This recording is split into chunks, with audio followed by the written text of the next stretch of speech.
Yo, party people in the place to be. What's good? It's your number one chief rock, Uncle Freezie in the place to be. Welcome to Vibes and Stuff. We hadn't been here in a minute. Welcome to Chop It Up episode. I can't remember.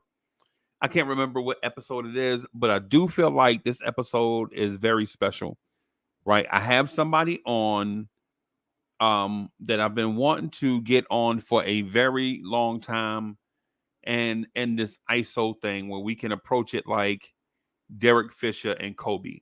Of course, I'm Derek Fisher, right? Of course, I'm Derek Fisher in this, right? Um, I don't know if the guest knows how much we have in common, right? Or not. Don't know. But when we have the conversation, I'm sure a lot of you out there watching are gonna glean something, take something away from this conversation, and hopefully it'll be something positive. I'm gonna bring in my guy Allah Wise in the building. Salute, Wise. What's Peace, good, Uncle bro? Freezy. What's good? What's good? What's good? And ain't nothing, man. I'm chilling, bro. I'm chilling, man. I've been looking forward to this conversation for like 8 months, bro. 7, 8 months? Mm-hmm. 7, 8 months. We had a conversation before Christmas, like last one Saturday morning. Remember the conversation was like 4 hours. Yeah, Yeah, that was it was. dope. Yeah, it was before Christmas time, I think. And so I Yeah, was wanting to get us to a place where we can be on the stage by ourselves. No disrespect to our partners and stuff, right? To our homeboys and stuff. No disrespect to them. And if they watching, man, listen, man, I hope y'all enjoy it, right? But I've been wanting to get have the Kobe Derek Fisher backcourt together for a little bit right. so that we can talk about life and the New York tri-state area Mm. and a bunch of other things. So before I get started, man, how about share a little bit about yourself um um before we get started? Well, first and foremost, everybody that know us from or know me from the chat, they all know that Brooklyn keep on taking it. Brooklyn native, um, born in Brooklyn. Um, family is descent from like Dominican Republic and Trinidad. So, but for the most part, like I said, I grew up in Brooklyn all my life. So the Brooklyn experience is the point of view that for the most part I come from. Although at an early age I had opportunities to travel all around the country doing different things and gaining, different experience and understanding how people all over the world do it in a nutshell. Okay, okay, okay. So salute to everybody watching. Let me see. Salute to Corey Lee in the building. Queens get the money. Queens get the Um, money.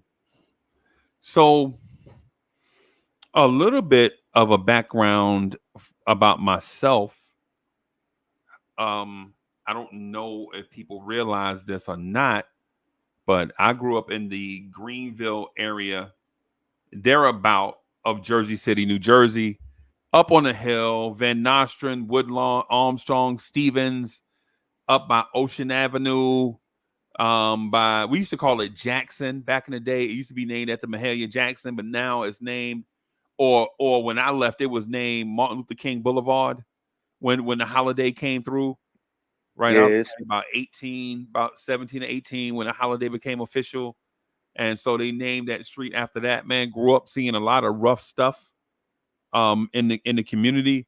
Um I was that kid that was from the ghetto, but not of the ghetto in terms of mentality, Right. right? And so, but I grew up with people that was of the ghetto and they was of the ghetto. You know what I'm saying? So if That's you catch funny. my drift, you know what I'm saying? That's kind So, of one of them things though when you think about it, Freeze. It's like a choice that you make unknowingly. right. At an early age too. Yeah, because it's like nobody really plans on really even going in a direction like that. It's just something that you kind of gravitate to, and before you notice it, it is usually out of control, Yeah. and Yeah. you trying to reel yourself back from it. You know what I'm saying? So That's part of the experience. You know what I mean?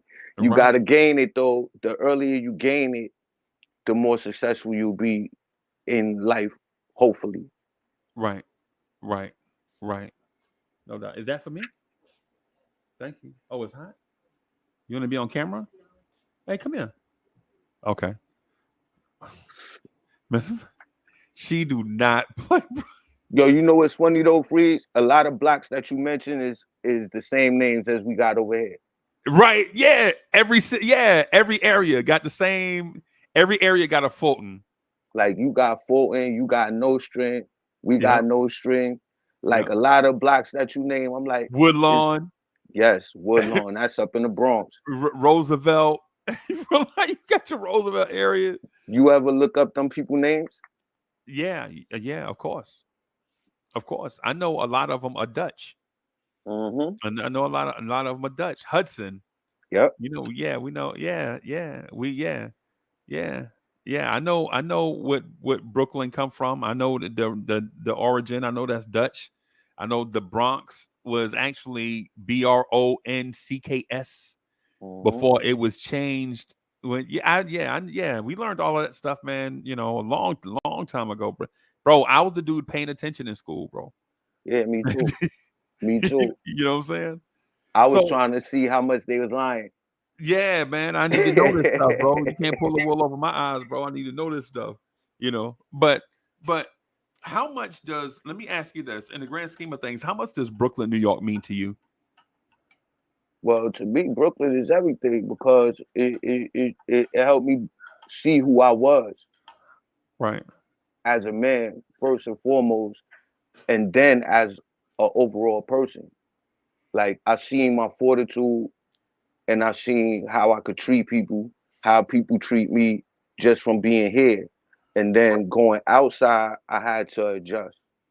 Like from being in Brooklyn or New York, it's a certain kind of treatment that you kind of get just living here growing up. And then when you go, like just to go to Jersey, I walk down the block and everybody be like, yo, what's up, cuz?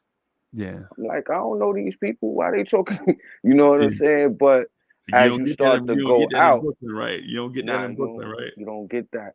But it's Nah. funny because nowadays you get it more.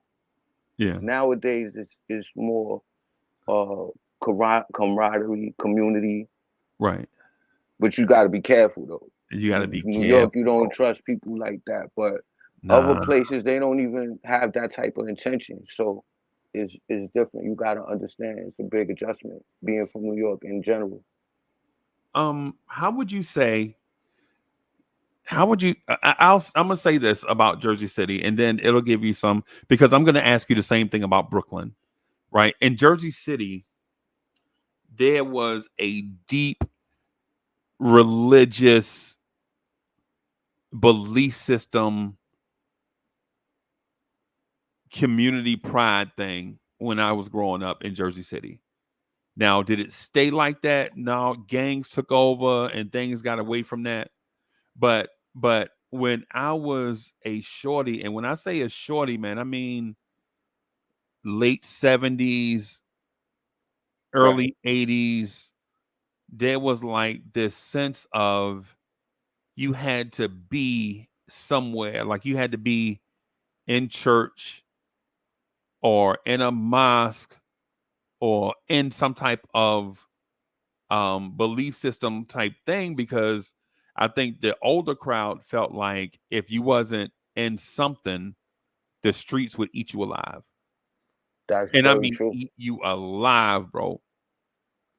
And And a lot of that came from fear because of what was happening. Like at that time, like when you talking about like 60s, 70s, and then coming into 80s, it was like a real political and activism time in tri-state area as well as the rest of the country. right. And we was coming out of people like Malcolm X and Martin Luther King and Allah getting assassinated by the time before they was 45 years old, all three of them. And they Yeah. was just standing up for their people and the rights that they had believed in or knew to be true. And the power that was in that is that they took them off of here because they understood the importance and the value of what they was trying to get across to the people. So a lot of people, when they lost those certain leaders, cultural religious leaders, they began to rebel. They fell victim to drugs. Some left the order that they was in and reverted to gangs because they was kind of distraught. They didn't really have the guidance that they had before. But when I was coming up, it definitely had that same order to it. It's just that my family wasn't really a religious household. So when I was going outside, like everywhere I would go to, like my friends, they had more religious households than us. So I felt Right. out of place because I didn't have the same concept of religion and God that they had. At the same Right. time, I was trying to figure out what everybody saw that I didn't. You know what I Right. mean? So it was kind of funny like that growing Right. up. And for us, it was like not just those guys that you mentioned, but there were a lot of others like Medgar Evers, Oh yeah, without a Fred doubt. Hampton, Yeah, yeah, yeah. a bunch of, and so there was this thing where we felt like we had to protect ourselves from the powers that be in a sense and circle in this like our community. So we would in Jersey City, we were kind of taught that. Like we were taught to we thought we were taught say it loud. We black and we proud, Right, right? We were taught that um um being quiet about problems is like sleeping with the enemy, right? Like if something was going wrong, you had to say something. You had to voice it. You you had couldn't to let it stand for fester. something, Yeah, yeah, yeah, and yeah, in order to stand for something, what we was learning too was that we had to be educated. yeah, exactly. Exactly. And not educated randomly either. You had to be educated by somebody that knew what they was talking about. Right, not necessarily academia educated, but educated to the world as well. Like you had to have the academic education to get into certain places, but you Right. also had to know that when you got into these places, these people was not just looking at you based on your test scores or how you did a certain thing. They Right. already have an idea of who you are just based on how you look when you come into those doors. And these is things that we was taught. And Right. if you think about it, like some of us had different experiences as youth. Like you might have had a white friend and his family treated you really good. Yeah, nah, we ain't had no nah. Not that we wasn't friendly with white people. Not that we wasn't friendly with white people, right? That so let me just clarify because it wasn't that. It was just where we lived, bro. Where we lived, right? Where we lived, it was black as black can get, right? And when I say black, right, I don't even mean West Indian. I don't even mean African. I mean black. Like what basically where we lived at, right? It was people's family that moved from down south that moved up north for them factory jobs. You know them Right. good jobs. You remember how people you say, "Oh, he got a good job." Hmm. I'm talking about like on our streets in our neighborhood, like our little 4 block radius. Mostly everybody had moved up there from Georgia or South Carolina or North Carolina, something like that. And then there was outside of that, there was like the West Indian community, right? Where, you know what I'm saying, they looked like us, but we had different customs kind of, you know what I'm saying? Like Hmm. you know what I'm saying? Like they would be when they like to watch, they would be talking about stuff like um Pele and soccer. I'm like, why these dudes got on soccer jersey? What the fuck? Yo, what the fuck? Yo, pardon my language, everybody, but I'm like, yo, what the fuck is soccer? You know what I'm saying? I didn't know. I didn't know, right? And then on the other side of us, on the other side of us, the Spanish people were moving closer and closer and closer to us, to the point where they were like on our street, like you know what I'm saying. So no disrespect to the white people, but where we lived at, it was slum village basically where we See, were the at. way it used to be a lot of times, because in my neighborhood it wasn't really white people that lived there actually, but at certain times you might have like two or three kids. They went to the smart school, Yeah, so yeah, they had to take a couple of buses, or their parents took them, or they went on a train or whatever, depending how old they was at the time. They might go to the good school and they meet the kids over there, right. and they might have a good friend. That friend invites them to spend the night or whatever. You know what I mean? And they meet the parents at that age and they hang out like Yeah, that. And they yeah, grow up with a whole different outlook on people just from that. just But from that. for the most part, it was like you said, like when we went to the white people neighborhood, we had to worry about getting home safe. Right, The white people didn't come to our neighborhood, period, right, unless they was in a car riding past.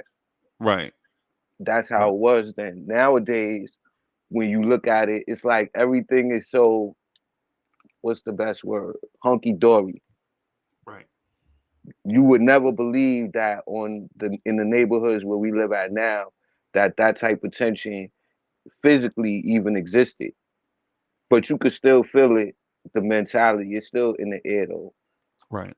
People not really safe out here. Right. Yeah, yeah, man. In Jersey City, we were taught, right, like we had a sense of community where we lived at. Now we were still territorial, right? Like if when we left our block to go, like when we cut through the tennis court to go over on Armstrong, them Armstrong dudes was like, "Yo, what you got in your pocket?" Right. You know what I'm saying? And you like, "Yo, I got these hands in this pocket." You're right. You Correct. had to you prove every day, like every day you had to, you know what I'm saying? And And inside your own neighborhood though. yeah, yeah, That's yeah, before you even get to the other people neighborhoods, like the Spanish people, or the you in your own neighborhood. You had to go through this. yep, So, all the time, all the time. Yep, and when I started going other places, Freeze, I was going at an early age. Like I started like traveling out of New York by myself when I was like 14. right. So going to other places, I'm going to other places like I'm still in New York. Yeah. And that mentality in itself was the wrong one to have. So I was met with a Did you lot of know that at the obstacles time that though? I didn't know. I didn't know because that was the only way I knew how to be. Right, I did the only I never I was just basically projecting myself out of space, right. and I had to learn on the fly. So, but I learned quick because I was always a good judge of character. So for the most part, I didn't really have those problems. I just had to understand that everything is the same wherever you go. It just look a little different. It's just a little bit different. Yeah, Just look yeah, a little different. yeah. I Just learned take your that when time with it. bro, I learned that when I used to go to the Bronx, New York during the summer to spend time with my grandfather, man. Me and my grandfather had a lot in common. I didn't know it at the time, but we both loved sports. You know, we both love, it's a lot of stuff that we used to just love. And I guess I kind of got it from him. Height and all, man, my grandfather was like 6'6". So I'm not as tall as he was, but Yeah, am I, you yeah, he was. basically got it from him. Yeah, man. My mother got it from him. She passed it to me. And but when we used to go to the Bronx during the summertime, like dudes would do stuff that would kind of be like a rock in my shoe, right? Like you go down to the bodega and dudes would just be like standing in front of the door. Like bump your shoulder. Yeah, and you gotta like, yo, excuse me, can I get by? You know, the little stuff. Yeah, And you know what I'm saying? And so in Jersey City, we couldn't stand for that, bro, because they used to call you a duck back then. yeah, Like if you was nice to somebody that's you was like, yo, he a duck, yo. yeah, duck. Yeah, you know what I'm saying? And so in the Bronx, I couldn't let them know that I was a duck. So my first time going to the store, I got chased home, bro. I got chased all the way up because the first dude I tried to walk in and he wouldn't move, bro. And I ball up my little teeny ass fist and I hit it. Wise. When I told you I tried to knock this when I tell you I tried to knock this dude's head off, bro. Now, mind you, I'm like 9 in the Bronx for like the first time, bro. Man, I hit this dude. He had to be like 14, bro. He had to be that man. He was an old man to me. Like I'm 9, he like 14, right? Yo, He I washed tried you to up, knock. basically. Yeah, I snuffed that dude. And the other dude grabbed my shirt, bro. I bust out of that shirt, man, and ran. It was like 7 dudes after me, bro. And my grandfather just happened. It was a blessing that he had just happened to be coming out the door. And I ran up there and shot up the stoop and in the hallway, bro. And them dudes was looking at me. He was like, y'all get away from here. What y'all doing to my grandson? I can hear him, right? He like, and they like, yo, but he's such and such.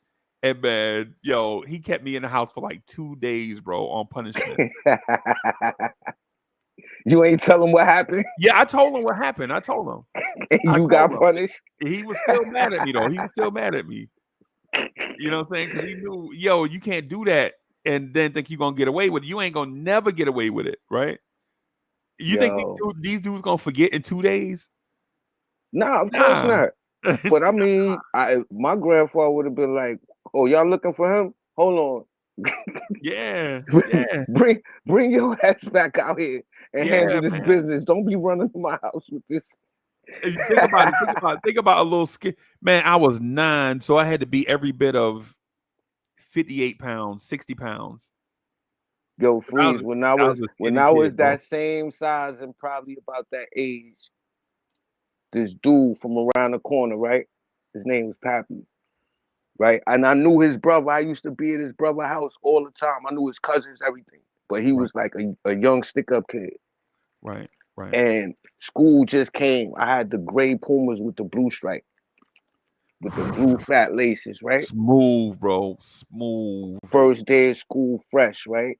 Yeah. And I seen him all summer. He had the gray with the burgundy, the gray with the green, the gray with the black. I was like, but I ain't never seen him with the blue. I'm gonna get those. Right. So I got them. So one day he came, right that same when school started, he came around the block and he seen my sneakers. He was like, "Oh, you got those? That's what's up. I was gonna get those." And he was like, "Yo, those look like the same size as mine." I was like, "Nigga, these ain't your size like that, right?" Boom. Later that night, I go in the crib. My grandmother go, "I need you to go to the store." She said, "You don't want to take your school stuff off?" I said, nah, I'm good. Right. Yo, I came out the crib just to go around the corner. I'll say, yo, I'm going to cut through the alleyway. I cut through the alleyway, Freeze. I don't know how he knew my grandmother was sending me to the store. Him and 3 dudes choked me up, lift me up, flipped me over, took my sneakers and was gone. And was gone, bro. Yep. But I seen his face. Yep. I was so tight, right? I went in the house. My grandmother said, "You went to the store already?" I said, "Nah, I'll be right back. I'm going. I went in the kitchen, got a long knife.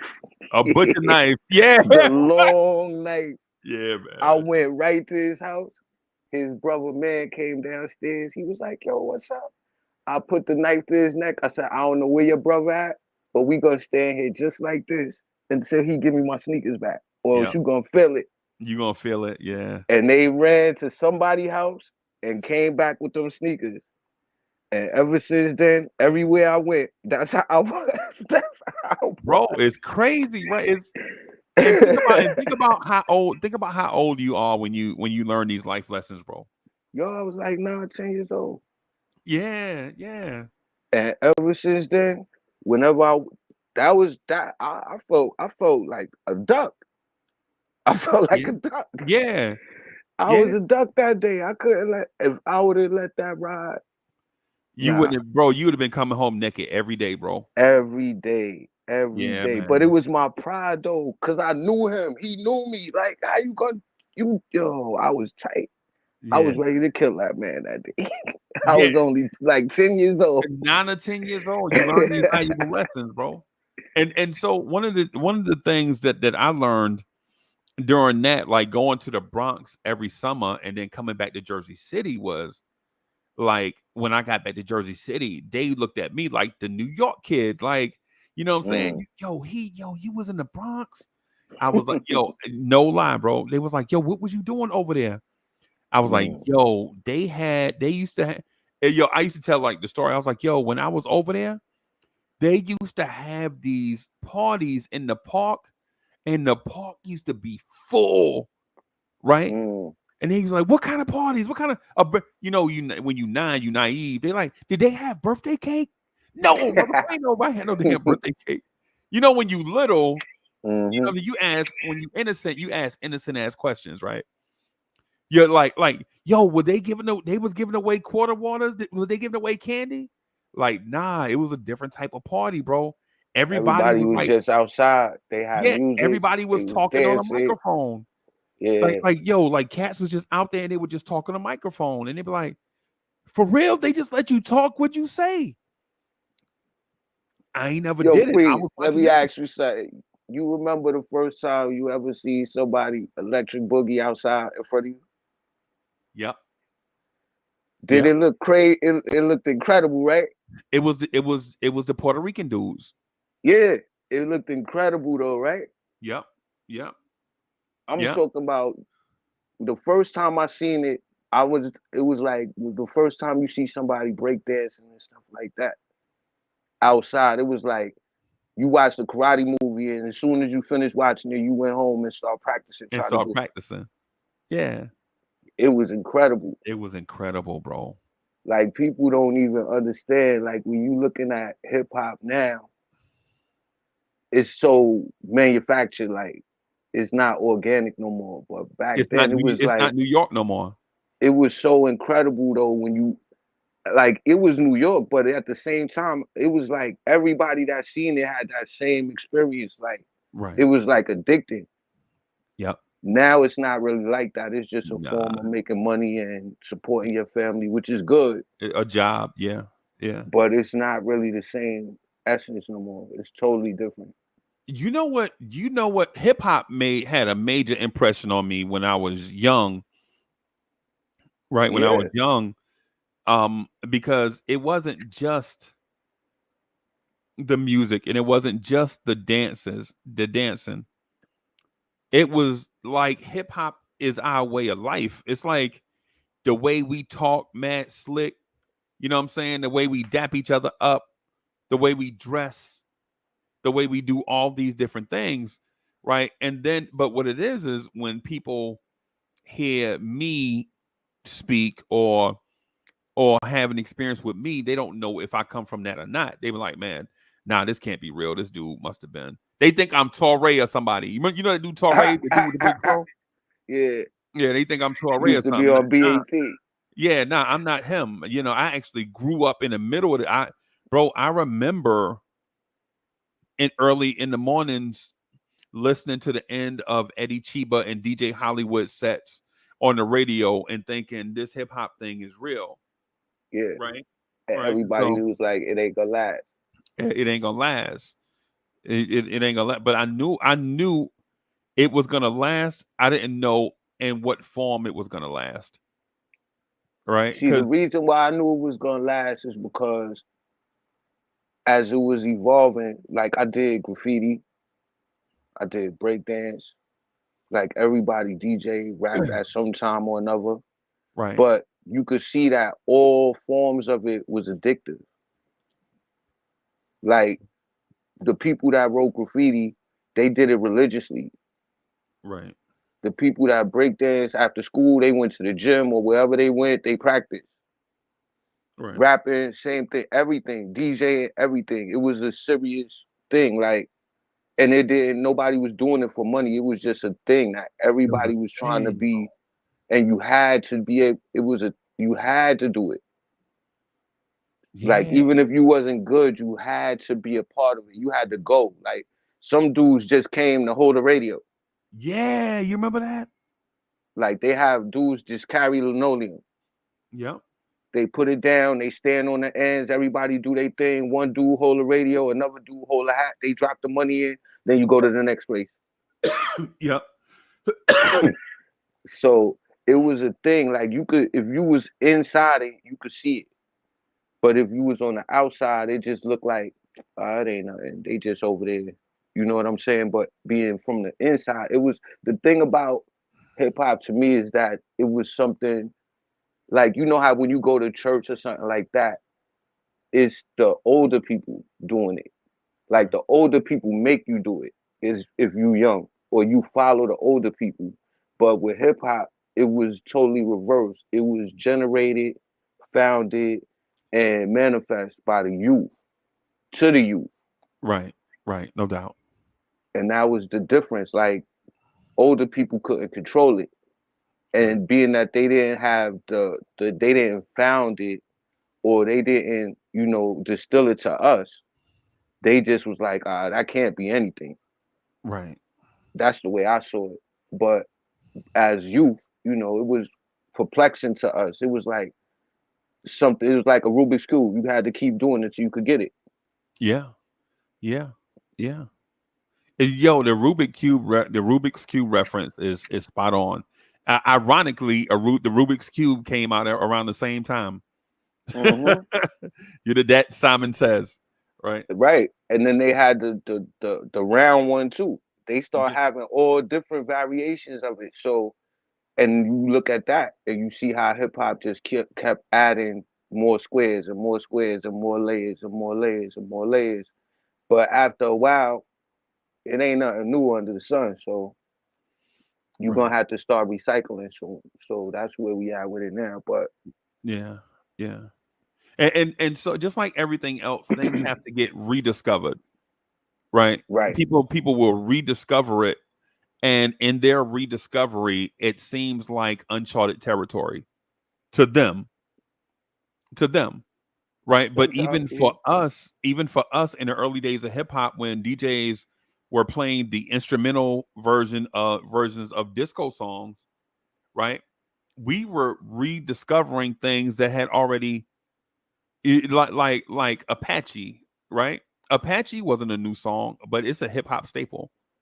right. You know what I'm saying? Apache, And by people still they use came it out in over and over still 1973. Yeah, now. yeah, yeah, yeah, man. Different variations of it, and it's still usually hit though, Yeah. So how did hip hop shape your growing up? because it was outside. Okay. Like we was outside. Like you could be outside if on your block and you playing. Like we used to play Skelly outside on the ground. Yeah, yeah. So we be playing over there, and then out of nowhere you just hear music coming from the park, or you just see they like they setting up in the park. They setting up like you see people taking the stuff over there. So you Right, just go to the fence, then you see them plug it all up, and then people just once the music come, everybody just come, right, and it's like the whole community be outside anyway. Like you live in the projects, people sitting on the benches, we on the monkey bars playing basketball, whatever. And right, then next thing you know, the music come out, and everybody just gravitate to it. People start dancing, people grab the mic, and then right, next thing you know, it's just a big thing. I don't really know, like, but I know it was something that we all had to do. Once right, you seen it, you was magnetized. There's something about it. Like I used to stand up and just watch the DJ. right, Some right, people be over there dancing. Some people be trying to rap. Some people be dancing. But it was something about what was going on that held your attention. And it was a lot of different things because all the girls was there. You see the fly dudes coming over there them, getting money. yep, Dudes pulling up with the cars because everybody's over there. yeah, They like what the hell going on. You know what I'm saying? So it yeah, was attraction when all the people in the neighborhood is in one spot and it galvanized everybody. Now it's like I could get a sound system like that, or how could I be down with them? Like every time they come out, it be lit. So you know what I'm saying? It's something that you aspire to, especially when you didn't really have nothing else, and it was something that you could make without really having no money. you know what it was for us, and it's a shame that people always do stuff like this, but it's life. But in the early days, the pimps and the dope boys in our area used to pay a DJ to come and just plug up in the park, right? And they'll be out there just like the ice cream truck would come, and like one of the dope boys would just buy the whole truck, buy the whole ice cream truck. So all the Right. kids in the community got them. The little 50 cent snow cone. I mean the Yeah. 50 cent soft serve cone, Mr. Softy or whatever. Yeah, we used to do that. Yeah. And so what happened was the dope boys, instead of doing that, they started selling weed at the parties, right? Oh, And that then always now, was a thing. Yeah, that always a part of it. yeah, and then, but it went from, such and such smoke a joint to now the dope boys is doing big drug deals at the little party. And now Yeah. every now and then the police will come, right? And then they started selling crack at the parties, right? And then them little dots, the little LSD dots and all that, Yeah.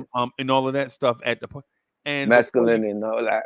yeah, and then before you know it, you got to get a permit from the city to do a party, because one person who may have been doing shady work was trying to give back to the community, and then they turned it into But they you just know ran what it in the though, Free? ground.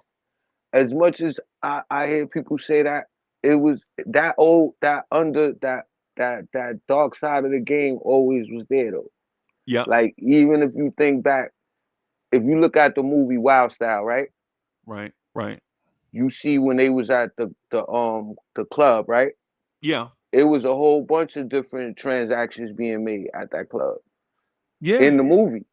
Yeah. So, and that always was a part of it because it was the community, and the community looked out for the hustlers in the community Right. And they supposed because to the do and community it's supposed looked to out. be I vice mean, versa.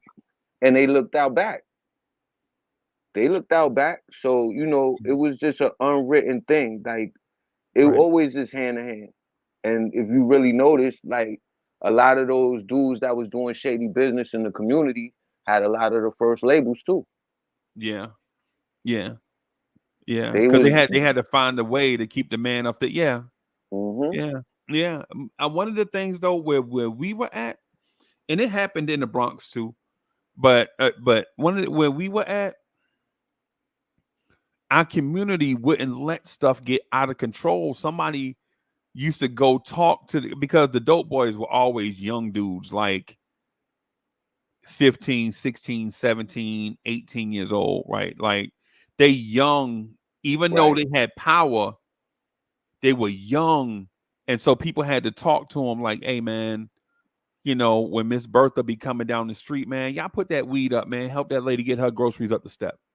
New York was You, you, like know, you that, know what I'm saying? but You know, it was kind of different. Like they would still do the same thing. Like you couldn't be disorderly about how you conducted your business, but it was yeah, more older people that was running it, and they ran it like business was supposed to be ran. right, right. So a lot of things that you didn't, well, at that time you didn't see. Of course, more towards the 80s, things started running rampant with different things start coming on the scene. But Yeah, at that time, really, it was more orderly. It wasn't so like people knew it was what was going on these blocks. But right. if you wasn't dealing with that, you just didn't go down there. Yeah, And if you went down there, you knew what could happen and what goes on down there. Everybody know. But yeah. they Just stay kept out what the was way. going on that block on that block. Yeah, It yeah, didn't run over to everybody else. Whatever happened there, and they yeah, took care of it there. yep, yep. Nobody outside of what was going on was getting involved with it. Nobody else was getting hurt. And, Right. it was more of that type of situation. But as you said, because the same thing did happen in New York, the game got more younger because Yeah, younger people started getting more money and yeah, they start muscling their way in too. yep. And, like I said, I started going um out on my own when I was 14 years old. So, I mean, that in itself, it tell you how a young person, aspirations could change that fast. Right. Right. But I was in the same I was in the same environment coming up, and right there where all the hip hop and everything was being manifested at, but other things was there too. Right. And it always was there. So I mean, I'm not saying it like it's a good thing, but that presence was always there because it was in the No, black community long before as that we be even got keeping it there. real, long as we being real, bro. Long as we being real with it, then that's what I respect. That like I respect everybody's timeline, like the things that everybody been through, because you Yeah. don't get to where you are unless you've been through the stuff that's on your timeline, right? Now I also been to Jersey though, and I told you I had experience out in Jersey, and in Jersey it was a lot of young guys, like you said, that when I was out there, I was young too, and that I grew up a lot out there because me being young and still being so close to home, I was real wild because I'm like I could just go Right. home, Right. I could Right. just go home, like Right. I really don't care. So, but I had to realize that even though I was young, I had to grow up because that was going to keep me being able to do what I wanted to do. I'm watching all these dudes my age; they all going to jail. So I had to grow up and be smarter. I had to get more educated. I thought I was smart at that time, but I had to become more educated. My problem was at that time I ain't like going to school. Right. Right. That was my problem. I ain't like going to school. Is was that a problem or was it a challenge? It was a problem and a challenge because, like I said, I thought I was smarter than I was, Right. and a lot of times I would challenge teachers on stuff that they didn't really know. Right. So it kind of boosted my ego. Right. Like when you, as a teacher, I felt like you should be able to explain the subject that you're teaching Right. to a child. Like, don't hit me with the definitions from out the thesaurus and out the encyclopedia. Just show me how it worked right here, so I could understand it and be able to apply it going So forward. you the more of a hands-on learner. I mean, it wasn't so much that. It's just that I knew that you could tell when a person is talking about stuff they don't know what they talking about. Like Right. you go to school and they telling you about Christopher Columbus, right? You telling them what you know about Christopher Columbus. They trying to tell you what you saying is false. But all these years later, all the statues of Christopher Columbus is down, right? Yeah. So what I'm saying is when I had a topic that I knew you couldn't beat me in, if I beat you, I don't want to hear nothing from you. Right. And I was able to do that with all my teachers, from Right. math to English I would find something that they couldn't beat me at. And after that, get another teacher or I ain't really hearing you. Right. That was my whole that I thought that was game though. Right. I thought that was I was using that as a reason, like, man, they can't teach me nothing. Right. Right.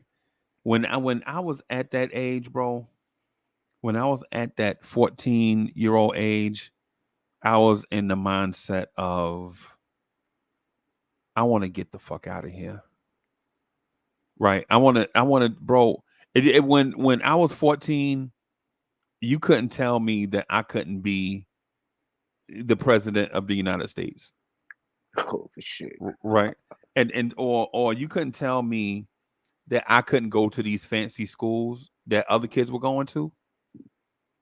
Because like with me, I don't know if you had this issue or not, but I had young parents and they didn't know how to settle issues. So they was always angry, right? And so me being a witness to that environment with anger in it had me with a bunch of anger pent up inside, like anger and frustration with no release. I was like the tea kettle on the stove just bubbling over. I didn't know. That's why I used to fight a lot in the streets, Mm. right? Like cats used to call me Books. They like, man, Books will fuck your ass. Like, yo, don't make me go get Books, right? And it was weird because how you gonna be like on the honor roll and then you out on the streets like fighting like you just off the hands every day? And they would act like, yo, why you always fighting? and I'll be like, I don't know why Mm. I'm fighting. I just, such and such said he could beat me. And now that I think about it, that was the dumbest thing. Such and such said he can beat you. Yeah, So damn what? you was easy to gas up. Yeah, I couldn't help it, bro. Because I had anger issues because I had parents that were so young they didn't know how to communicate and talk to kids. Right? I grew up in the era of shut your mouth while grown folks talking. Yeah, I I grew know up, I that grew up era in that era. real I grew good. up in an era where the slightest thing you did, you get a beating with an extension cord. Yeah, I grew yeah, up in that era. yeah. I know that era very well. Yeah, That yeah. extension cord ain't no joke, especially when you get out the tub. Nah, and why would they even do That that, bro? Now that I think about it, yo, was child abuse, man. yeah, man, yeah. They used to What? do it though. They ain't care neither. Nah, they ain't They care. ain't care. They They like go in the room you and take smoke a them with damn you. cigarette. Yeah, You don't like it. Take them with you. yeah. You know what I'm saying? Yeah, man. And so I grew up with a lot of anger. I used to fight a lot. You win some, you lose some. Sometimes some people just got your number, they just beat you up every time. And then Yeah. other time you just beat up somebody else every time. It's just like Yep. so much anger inside that you can't figure out. But what I did learn while going through this is that everybody that you come across in your life is in your life for a certain thing. Like they're in your life for you to learn something and then they're gone. Right? It doesn't matter how they disappear. Right? It doesn't matter how they get there, how long they stay, but their goal is to get you from one intellectual place To the next. to another, and then they're gone. Yep. And And it it's don't like matter how it's they like, leave. You right. when I tell the story about Born Supreme, right? Born Supreme, I met Born Supreme. I was 9 years old, and Born Supreme was. It seemed like to me Born Supreme was a grown man, but he wasn't. I think he was about 12, right? But I was 9 and he was 12. But I was a 6-year-old in a 9-year-old body, and this man was a 20-year-old in a 12-year-old's body, right? Right. And that's why it seemed like he was my uncle. Because at my house, my mother and father be arguing over when to pay the bill this week or next week. At his house, both of his parents are strung out on drugs and they won't work. And he had to go stick people up.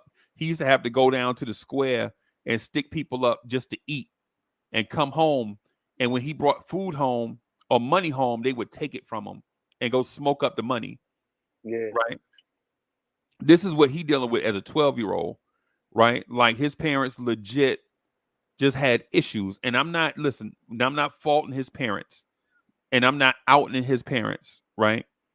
But Born Supreme as a 12-year-old got introduced to somebody that taught him about belief systems and why things happen and why you got to be rock steady, right? Even as Right. a kid, you got to be rock steady, right? All these he was trying to impart lessons on me about being rock steady and all that stuff. But our lives were so different that he would see me, he would like, yo, Books, why is you out here? Why you not Books, why you not studying? And I'm like, I don't need to study, bro. I already know everything. And he was like, do you know everything? I'm like, yeah. And I wasn't Wise. Listen, and when I say this, I'm not lying to you, bro. The classes that I was in at school, right? They would teach the stuff, and I would like just grab the stuff so fast that I would be bored because they wasn't giving it to me fast enough, Yeah. I was right? like that in school too. I didn't take to it because it was too easy. Right, It's right, too easy. right. And everybody, I'm not saying that I'm a genius, everybody. That's not what I'm saying. What I'm saying is at a certain part of my life, academics wise, what they were giving me was so easy that I felt like I didn't have to go home. Why would I go home and redo the stuff that bored me in school when I already know it because I learned it in the classroom? Correct. Right. So when he was asking me about homework, he'd be like, yo, you did your homework? Man, Born Supreme, why you sweating me about homework? He like, yo, sweat you? He's like, yo, sweat you? How about yeah, yeah, you know what I'm saying? Like street dudes, street dudes, we back, did I talk ain't heard differently. that for a long time. Yeah, yeah, you know what I'm saying? So Yo, Freeze, don't sweat it. yeah, man. Yeah, he was like, it's like sweat you, man. Yo, but anyway, so what he was trying to do was trying to get me to be a better person at an earlier age, so I wouldn't go down these paths that maybe his parents went through, right? But at the time, I'm like, yo, I'm 9 years old, bro. Bro, I used to be like, Born Supreme. Next year, I'm gonna be a grown ass man, dog. I'm gonna be 10 years old. I'm gonna be able to go to yo. This is how naive I was, right? I used to be Born Supreme. Next year, I'm gonna be able to go to the park all by myself, bro.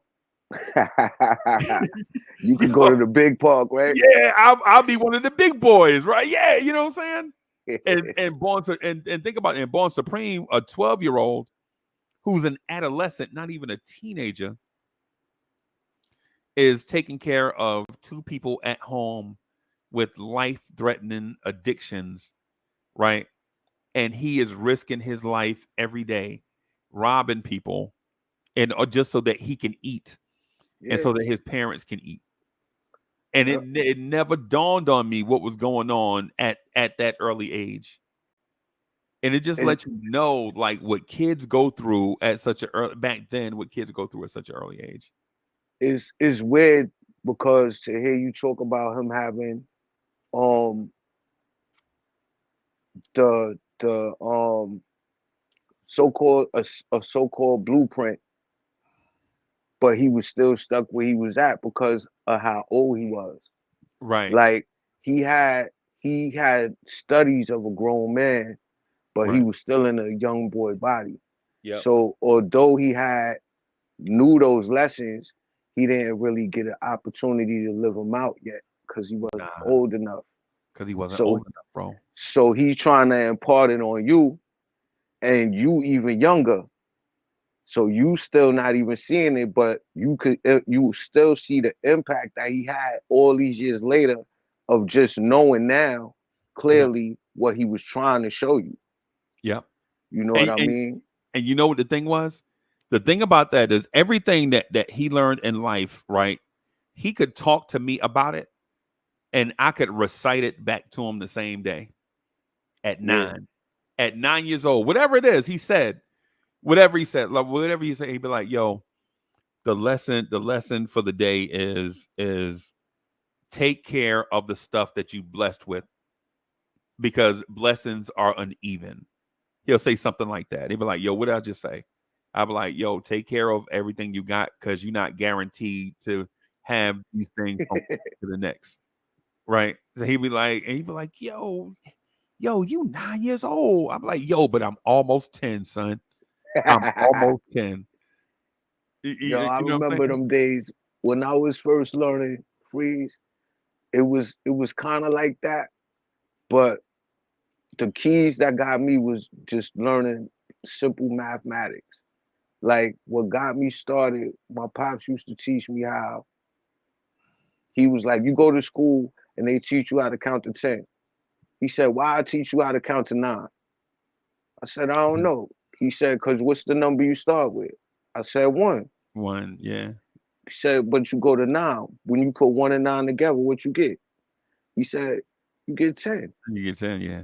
So why you writing 10 over for? When you write 1 and you write 9, you already got 10. Yeah. Yeah. I say, yo, that makes sense. So I still wasn't catching on, but it was catchy how he was telling me little things. And Right. then as I started going and going and going, it just kept adding and adding, and I would see it playing over and over and over. And I'm like, that whole 10 is an extra step. And Yeah. then as you start going to school, you start looking at Roman numerals. There's no zero in Roman numerals. Ah, So I start, that type of stuff was intriguing to me. right. And I'm like, this type of stuff they don't teach about in school. And I'm like, but my pops, he's a hustler. He a regular dude. You know Yeah, what I'm saying? But he telling me this, and I'm going to school and I'm asking the teachers, and the teachers never really had answers like that because they didn't really study like that. right. So I learned that at a young age. Yep. So that made me want to really study and get to learn what he was telling me more. So that way I could take that and put that with what I learned in school, and I will be able to really express it the right way. Right. He Right. used to tell me things like, in order to speak a language properly, you have to have a alphabetic computation of a mathematic evaluation.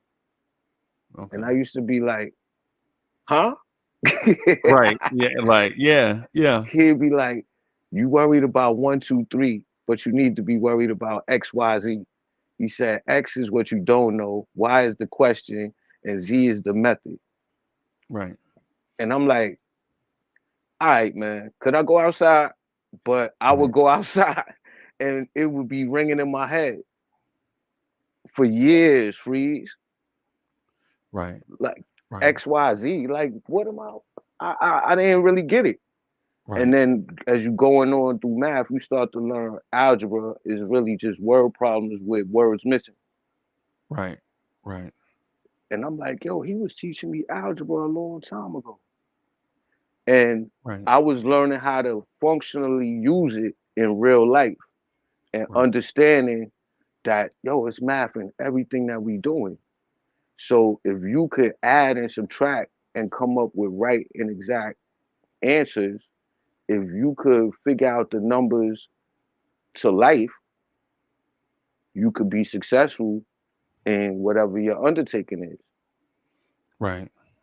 Right. So that was something that really triggered me back to really getting back to learning. And once I did that, I started seeing how it worked.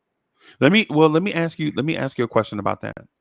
What's that? So when in your mind did things start coming together? Like, when did things start to click for you in terms of being a young person, being from Brooklyn, learning the streets, learning who you wanted to be as a person? Because I don't care what anybody says, nobody figures out who they are as a person until they get into their 20s. I don't care. Everybody that I ever talked to was like, yeah, kind of, but when I was such and such age, man, I wanted to be a pilot. And I'm like, yo, no, when did you find out who you were when did you get past the I want to be a pilot stage? Right? Like, Well, when did I'm gonna when tell did when you did everything click for you? when I was like 13 going 14, and I remember it because my birthday in September. So when everybody was 14 about to go to high school, I was 13 all summer. Right.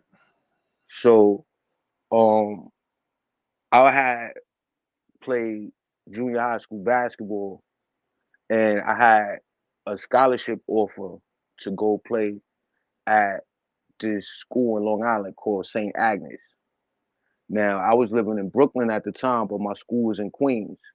Right. So I was already taking a bus to go to school, like three different buses just to You get was to the already school. at the bus stop 6:45. Yep. Yep. Yeah, earlier than that, actually. Earlier than But that, probably. Yeah. Yeah. so I had got the scholarship, and all I had to do was just get my grandmother to sign off on it. So that was my one of the main reasons I tolerated school because I love playing ball. So Right. I had the scholarship. I was playing all the tournaments all the time. And that summer, the coach that I was gonna be playing for at St. Agnes, he got Mark Jackson to come work us out in the summertime. Right. So I was like, oh shit, that's Mark Jackson. I was geek. Right. At the end of the summer, I'm thinking I'm going to the school. My grandmother and my mom's they ain't sign off. because they was like, it's gonna take you 3.5 hours to get to school. It's gonna take you 3.5 hours to get back. Yep. This and that. So I was like, but I want to do it. Right. If I want to do it, you know what I'm saying? It's different than just like I don't want to do it, but I want to do it. But you want to do So, it. but they didn't let me go. So I end up getting stuck in the hood, and my team sucked at my school. I ain't even want to play for them really.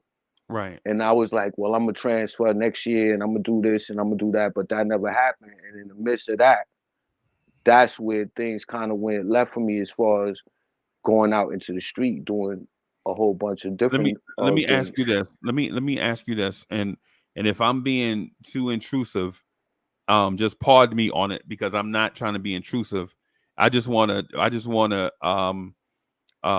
be not be a part of the story, but get a better part of the story and have the audience share your story as well. Go ahead. Did you have male guidance at that time? Like, was your pops in the home at that Nah, time? he wasn't. Okay. He wasn't. Do you, And do you do you think that that was was, probably a factor in some of this stuff? I mean, it would have made a big difference because he would have made sure I went. Okay. My grandfather was there, but my grandfather more or less went with what my grandmother was saying. Right. And I was tight because he was like, he had my back the whole time. But Right. when it came down to it, I was looking at him like how Kane was in Menace when his grandfather kicked him out. Yeah. He Yeah. like, yo, grandpa, you ain't gonna say nothing. He was like, he just looked, put his head down. I said, ain't this some shit? So Yeah. you know what I mean? But yeah, I think that was a big event in my life. That was a Right. big, big event. But besides that, you know, I guess the mentality is Brooklyn keep on taking it, so you keep it pushing. Right. And at that time, I was even more rebellious. So So I, do you regret that moment? Like as a not as a kid. I'm not saying as a kid in that moment. I'm saying as a grown man now. Do you regret that moment happening? I don't really Or do you think regret the it. path that do you think the path that you realize now as an adult is probably the better path that you took? I wouldn't say either way. I don't think I regretted it. I don't think I regret it, but you can't really be sure how things played out would have played out. And I feel like you you where you at because that's where you supposed to be. Right. Right. Like you could have been anywhere, but you here. Right. So you know what I'm saying? Like I look at this is where I brought myself to. Like if I was supposed to have went there, I'd have went there. Right. Right. It was meant for me to go to these places because this is where I brought myself to. I don't really, honestly, like if I look at all the things that I was doing leading up to going to the school, yeah, I was playing ball, I was doing good, but I Right. was doing a lot of other things that would have my people saying, "Nah, I don't think I should let him go." Right. I have a similar story too, bro. Hmm. And mine is kind of it's similar. So I get accepted to St. Anthony's. It's a Catholic school in Jersey City. It used to be a basketball powerhouse, Yeah, I know that. right? Like St. Anthony's used to take pride in beating Lincoln out on That's the the island. Hurleys, right? Huh? That's where Hurleys went, right? Yeah, yeah, yeah, Yeah. yeah. So I get accepted. I applied late. They have all their scholarships filled up, and I'm told, "Hey, man, this first year, just pay $118 a month, go to school. You may be able to make one of the teams, but we can't offer you a scholarship because you were supposed to do this in February and you did it in June." Mm. I talked to my mother. I'm like, "Hey, mom, look, I can go to St. Anthony's and play basketball, right? My pops is not in the house. My parents are separated at this time. And my mom's is probably 118 a month, right? Is what I have to pay for St. Anthony's, and my mom was probably making about 160 a week, right? So if you can imagine, every month one of her paychecks had to go to pay for me going to school, right? My pops wasn't gonna pay nothing. My pops was an alcoholic. He made good money, but he wasn't dependable with money, right? Like my pops would do some dumb shit. Like my pops probably would have paid for my whole high school career, right? But we didn't need for him to do that. Like, where he at, man? I go to the credit union to get. My pops was like a big talker. You know what I'm saying? Like that dude. I pay for the whole damn. And I'm like, pops, listen, man. Nah, it's 118 a month. Can you dependably pay 118 a month just for these? Man, shit, I go down there. They'll live school after me. He was that type of dude, right? You know what I'm saying? You know how cats be a little saucy, you know, smoke their little joint. Remember the old pen joint, the old prison joints? Exactly. Like a little popsicle stick. And he be shit, you can't tell me nothing. You know what I'm saying? I'm like, no, I don't need all that. All I need for you to do is pay 118 a month. That's it. Not 120, not 110. But he wasn't dependable like that because he'll get drunk and blow all his money and wake up and be broke and be like, oh, damn, I must have. He's that type of dude. Right? So my mother tell me, I'm like, but Mom, he said he'll pay for it. She was like, no, he ain't. He ain't going to do it. All he going to do is talk big and he going to break your heart. Right? And so I'm like, man, I'm tough. He ain't going to break my heart. And without, I wasn't thinking that not break my heart because he didn't love me. He would break my heart because he would take something that I love, which was basketball, and have it taken away from me. And not value it like you do. Yeah. Oh, it ain't nothing but basketball. Like 1 month, it'll be everything to him. And then the next month, he'd be like, man, it ain't nothing but basketball. You can play basketball at the park. You know what I'm saying? Something like that. So why I think our stories are similar. And that right there, that moment for me, and the reason, because when you said it, bro, I don't know if you know how eloquent you sounded when you was like outlining the story, but basically you were describing something that happened to a lot of young teenagers at that same age, right? Like something that I really wanted was taken away from me, right? Because we didn't have the finances to do it, for one, but poor planning stripped it from me.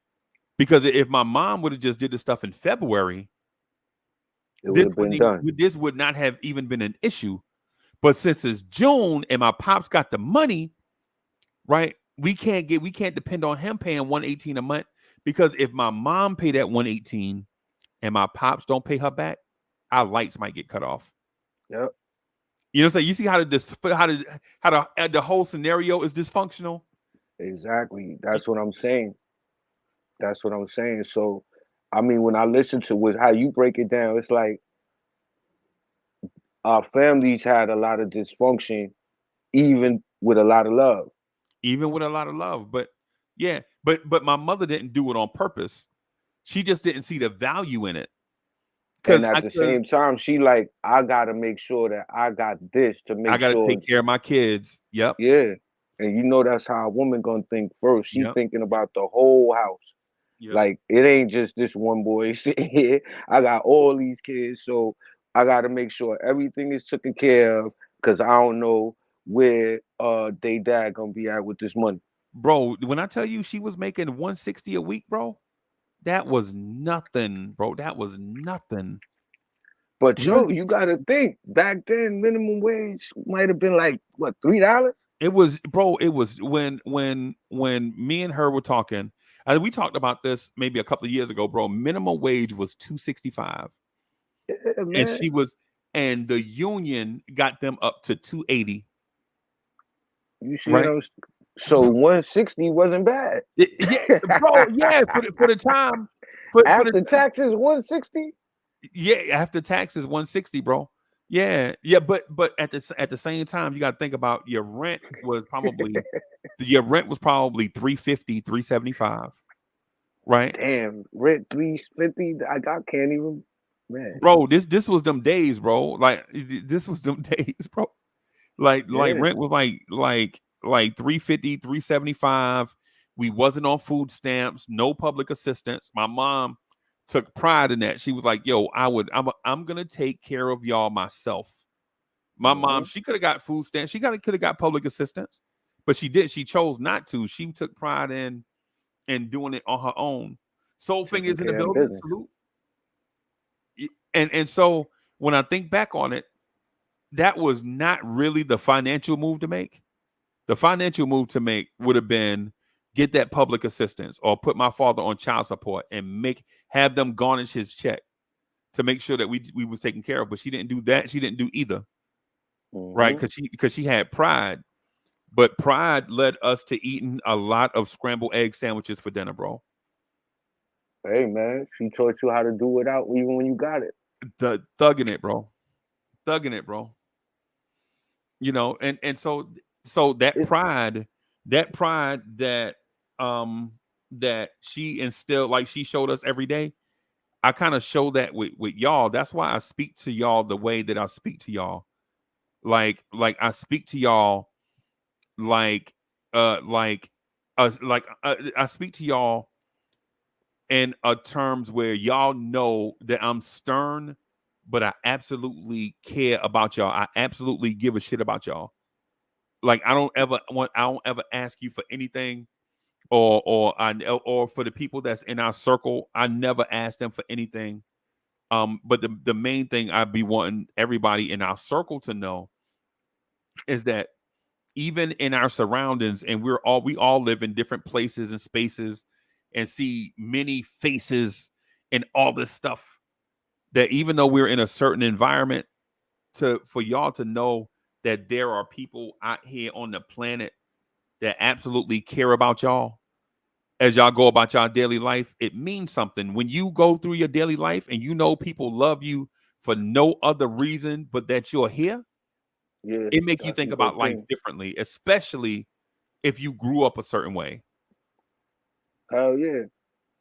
I'm Y- telling you, Freeze, from a young age, everywhere I went, I thought people didn't really care about me, but they just was trying to figure out how they could take advantage because that's just the way it was when I Me grew up. too. Yep, me too. So when a person said what's up to me, I'm thinking why they saying what's up. Yo, why they being nice to me, bro? What y'all want? So you know what I mean? I had to learn that going different places and seeing everybody ain't like that. Yeah, And then when I came home, I had to change back yeah, because you know what I'm saying? Like being smarter make you look softer sometimes. So I had to realize everywhere I was going, where I was going before I got there, yeah, and be that person that I need to be when I'm there. And at the same time, still be myself. yeah, yeah. So you know that's always the challenge though, as far as I'm concerned. Like, how do you be you in all of these different worlds? Like when you come on this podcast, how do you still represent yourself? How do you do that at your job where you might work at a place where you don't like nobody, Right. but you get paid great? Yeah. So how do you go there and still be the good person you are, Right. not the asshole at work, and then come Right. home? How do you still be the good person that's still able to see the good in other people that you really don't even like sometimes, and still be able to help them and be able to make your day more productive by doing it? Right. Like Right. these is just little details that I look at, you know, sometimes. So and I was looking at these things as a youth because I didn't have a lot of jobs when I was young. So doing different things, you got to learn how to be manipulative, but not advantage taking. Yeah. Like you got to be able to try to put people in positions to do things for you Right. to make a person feel like this is what they need to be successful is to help you. Right. So you got to keep yourself in a position all the time, and that right there, you in order to do that, you got to be successful, and you got to be a learned person. Right. You can't just walk in different circles and just be able to see who's who and what's what without studying. So I had to learn like regardless to what, as much I didn't want to go back to school, I had to go back to school. Yeah. And you got to be able to, be able to weigh and judge and measure your way through life. If you can't tell a distance or something in front of you, you will never hit it. Yeah. Yeah. So Bro, it's you just good. little You good simple at this, things. bro. I think you probably soul finger. This man good at this, bro. I ain't gonna lie. I ain't gonna lie to you, bro.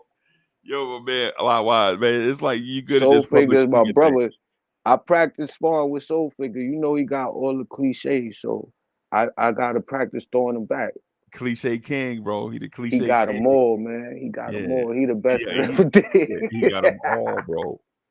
He got them He got all. them all. But let me ask this because I think what you mentioned and your childhood is one of those crossroads moments.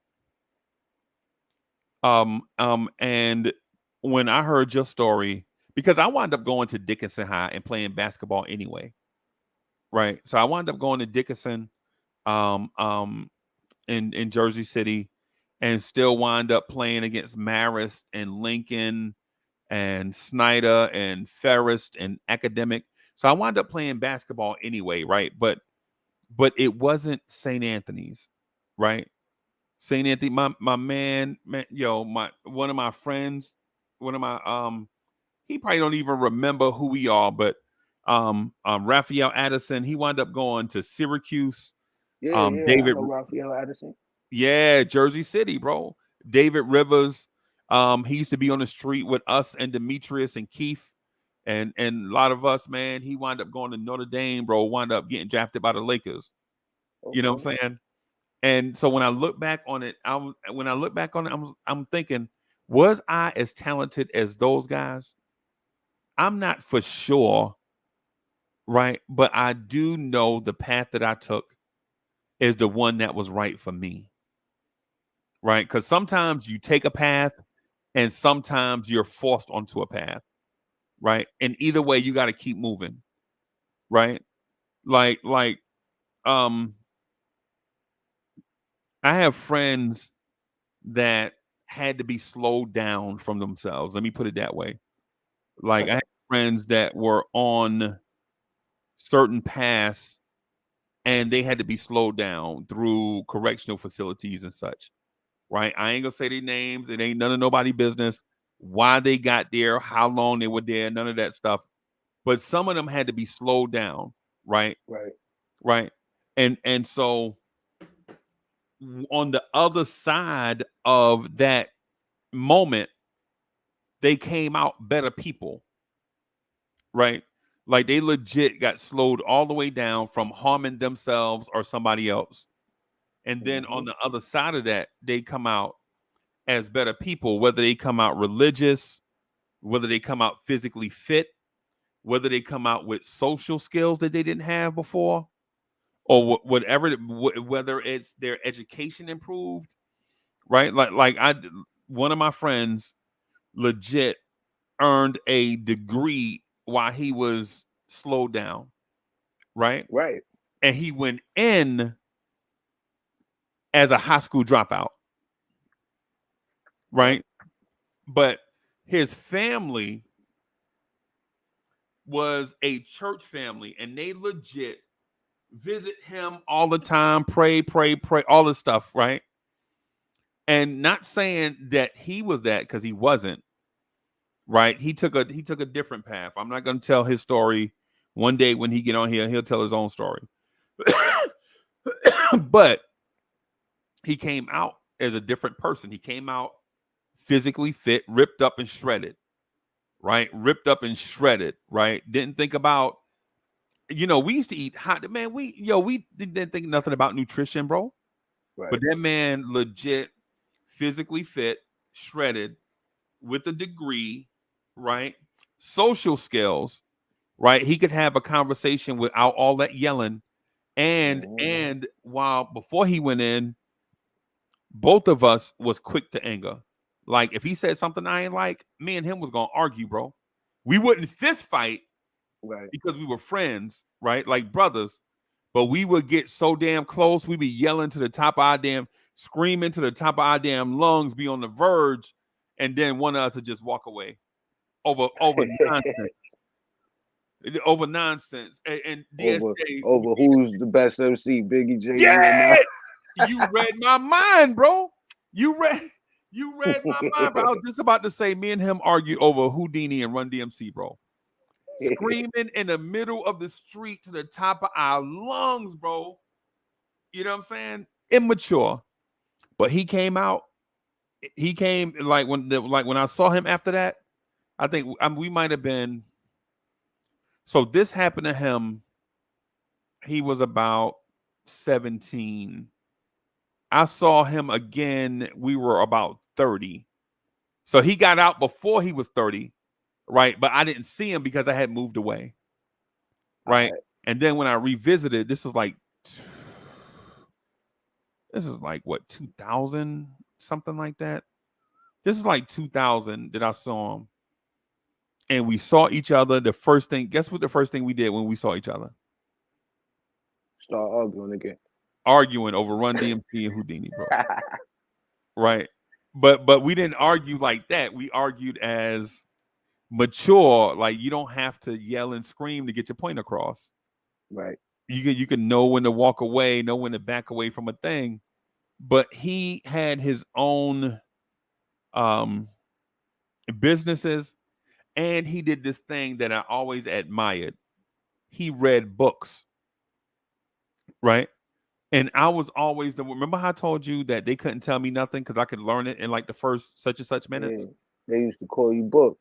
Yeah, they used to call me books, right? Yeah, and but even now, say for instance, if I watch Knicks Fan TV, right? This is an example. Like most people will be listening to what they're saying.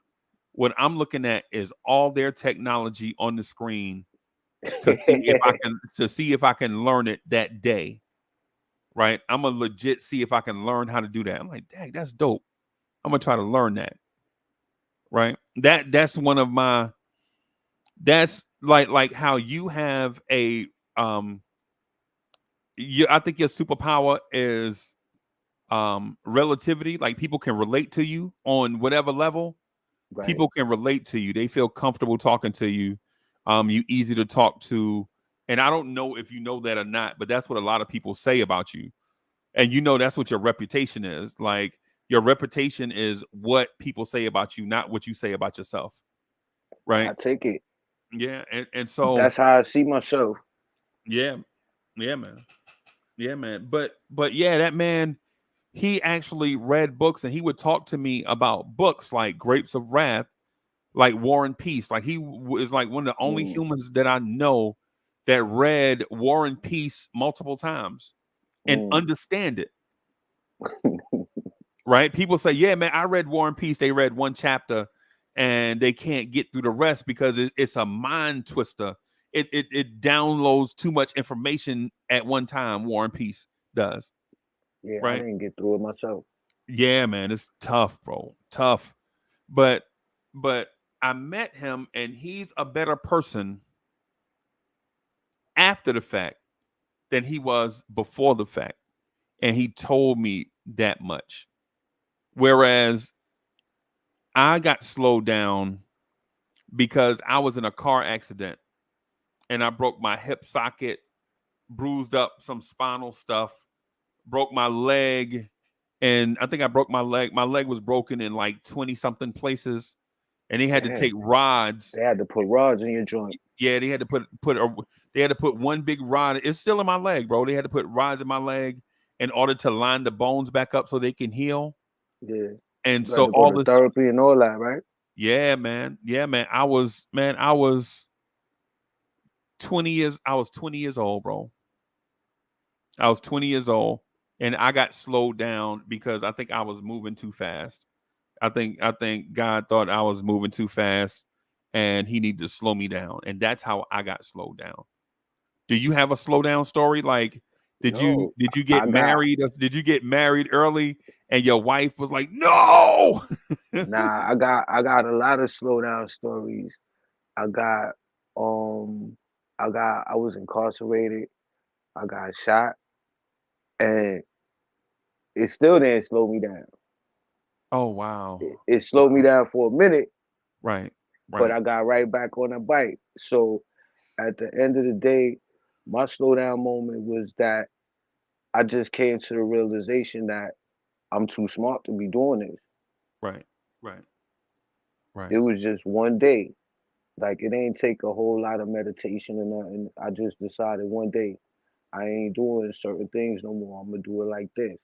When I see these kids over here, instead of using the magnetic that I got to show Right. them this, I'm gonna show them this. And once I start Wow. seeing the results, then that's what I start going with. Because everybody was always telling me like you got a lot of experience and you got a lot of knowledge that you need to share more. Right. So, but like I told you, I grew up like insulated because you never really know when a person trying to get line you up or manipulate you a certain kind of way. And then being in the lifestyle that I chose at a young age, it's not a trusting life. Right. So I had to open myself up to be able to give the people what I had. But once I was able to see the reaction from it, it became like therapeutic almost. So that's one of the things I started doing. I started So teaching. in that self therapy, the therapeutic part that you mentioned, the Yeah, therapeutic part, that therapy, um, did sharing wisdom mature you as a man, whereas the therapy part made you feel better as a person, or did those therapeutic moments make you relax and feel better as a person by knowing that you helped somebody else? it was both, but to me, it was more important that I was able to share my experiences to help people futures. Like that was the more fulfillment. Like it helped me because I had to exercise patience to be able to even share with people. Like you, like if you know certain technology, like I might call you and be like, yo, I need you to help me do the format on my podcast with the visuals. Right, right, right, So you got it, but I'm learning. So you got to be patient right, to be able to show me how to do it. right, So that's a part of having that knowledge too. You got to have the patience to be able to deal with people that don't have what you're trying to give them and they trying to get it, but you got to work with them. right, So that was another thing, like being able to sit down, take your time, explain things. So that was my thing. I was like, well, in order to be able to show people what I got to be able to simplify it so that they could catch it fast. right, So the best way to do it is through life examples instead of trying to go to the books. right, Because if I take you to a book, now you got to read it. right. So I just show you a picture in your mind while I'm talking to you and walk you through the steps, and it'll stick with you better like that. So, like how you say Soul Finger got all the cliches, like I got a lot of experiences that I could just snap and bring them right back and Right. use them as teaching moments. So that's part of the fulfillment of the experiences that I went through because they all have value. So, And I so don't got let to think about it. I could just conjure them up at any moment because they mine. right. So why did you need something to be therapeutic? Like, what was stressing you out over the years that made you realize or feel like you needed something therapeutic for whatever it was that was troubling internally? Because I didn't really know what I wanted to do. Like I knew I wanted to get money. I knew I needed money. Everybody needs money. Right, So at a young age, I got caught just making money. right, All the while I had a bunch of money, but really didn't know the value of what money was. I didn't know how to make the money really work for me. right, So it's like you just chasing money. Right. It's not doing nothing for you. You doing everything for it. So I start realizing my place in the world that I made for myself. Right. It wasn't the place that I needed to be, and I needed to find a way out of it. But I'm kind of stuck because I don't really want to do nothing else because I'm kind of lazy now too because it comes so easy, Right. and I'm still young and I'm still learning. So I'm like pushing it back, pushing it back, pushing it back. But every day you thinking about it. Every day is something that's crossing your mind. Like every experience, like you this much closer to the unknown, depending. Dependent. Yeah. So Yeah. I'm like, I gotta make a move. But then in the process of even thinking about that, that's when the inevitable catch you and you get caught late. Right. So now you forced to sit down and you gotta face all of the times when you were saying what you needed to do and what you should have did.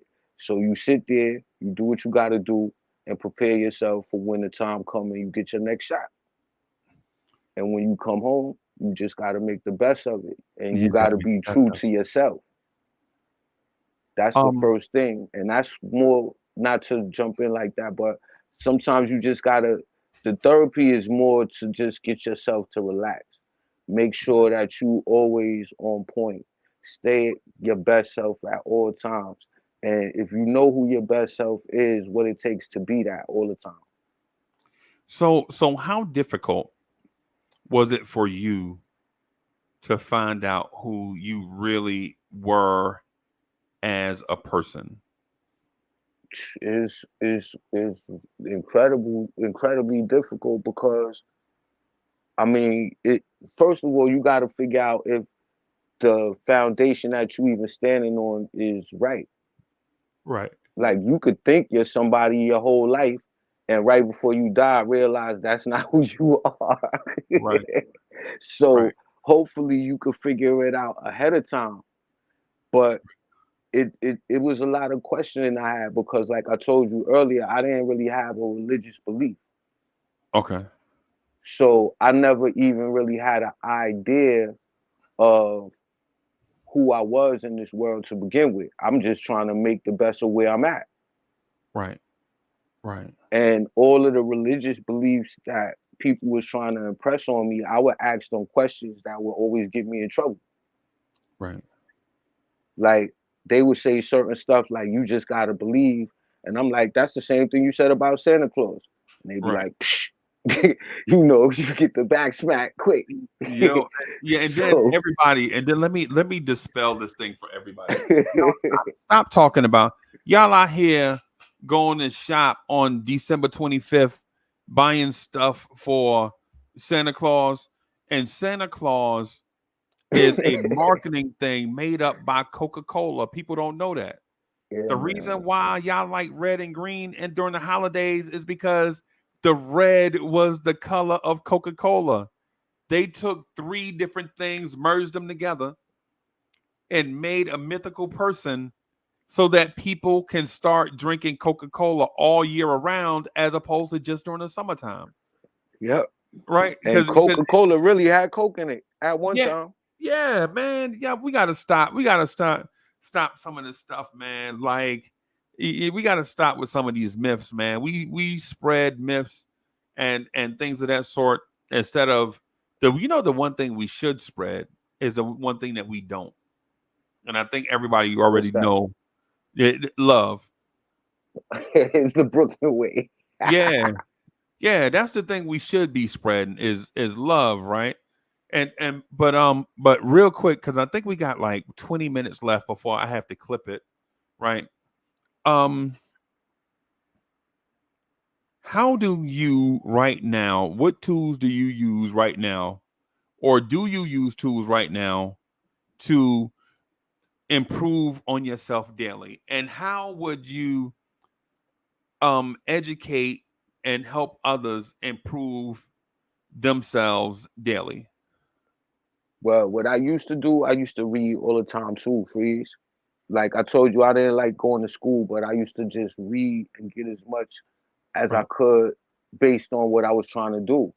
So That's still what I do. I mean, now we got the technology, so you don't got to read as much. You can just push a button and find out, but you end up still having to watch or read something anyway. So I just stay informed, Right. and I try to speak with people that are well versed in the fields that I might be looking into ahead of time that could point me in the right direction to do whatever it is that I'm trying to do.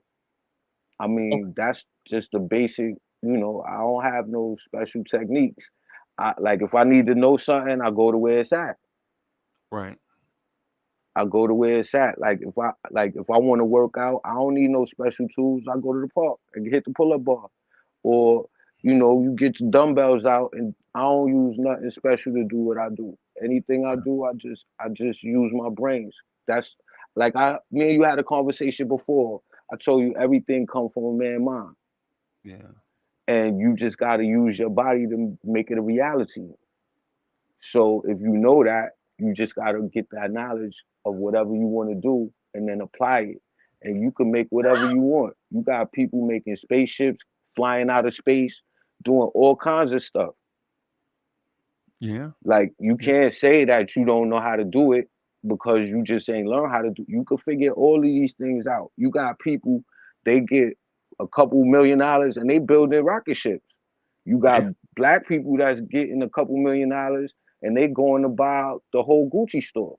The It's whole up to Gucci what store, it's up to what you want to do. bro. And It's they how won't you buy, invest in your money. and they won't buy that Gucci franchise, right? They won't Nah, buy the Gucci franchise, right? And try to nope. make money off that. They'll just buy up all the inventory All just the to say that inventory. they did it. So that's the main thing that I focus on. Like I try to cut out middlemen as Right. much as possible. I try to get to sources and build a pool of resources. You see Right. what I'm saying? So like once I learn that you good at something, I'm gonna check that as a resource. Like Right. 5 years later, I might be like, somebody needs some insurance. I holla at Freeze. Right. You see what I'm saying? Please, Like I I'm know what licensed in the everybody state of do. New York, everybody. Yeah, you know what I'm saying? So I know what people do. Like I'm not the person that talk to you every day and don't know what you do, Right. don't know what you good at. Like I don't keep people around me that's not resources. Right. If we can't do nothing together, then we shouldn't really be talking until you got something to talk about. If I got something to talk to you about, I'll let you know. And if you can't relate, I'm not gonna talk to you about that no more. Right. Right. Because we don't got time to waste. Like everybody's not gonna be on the same page all the time. So I gotta know what you do. So I could call you for what you do. Right. Right. And I think there are some full circle moments also where you started on the path, and I'm speaking in general terms, not I'm not I can't tell Allah Wise story, and I'm not gonna try to.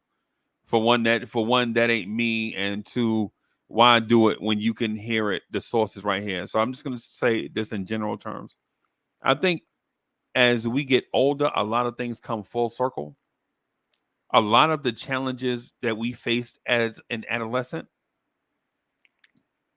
we are now or have been in the position of the decision makers that made the decisions when we were an adolescent.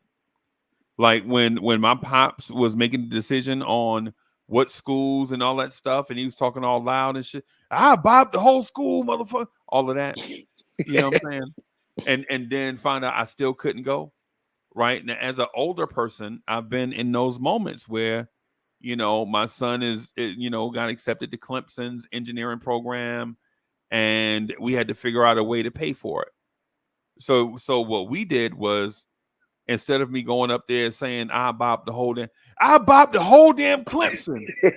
See, I didn't do that, right? What I was like, yo, this is very expensive. We got to find out a way to help this baby, right? We gotta start him on the right path because he's got opportunities afforded to him that no one in this family has ever had afforded to them.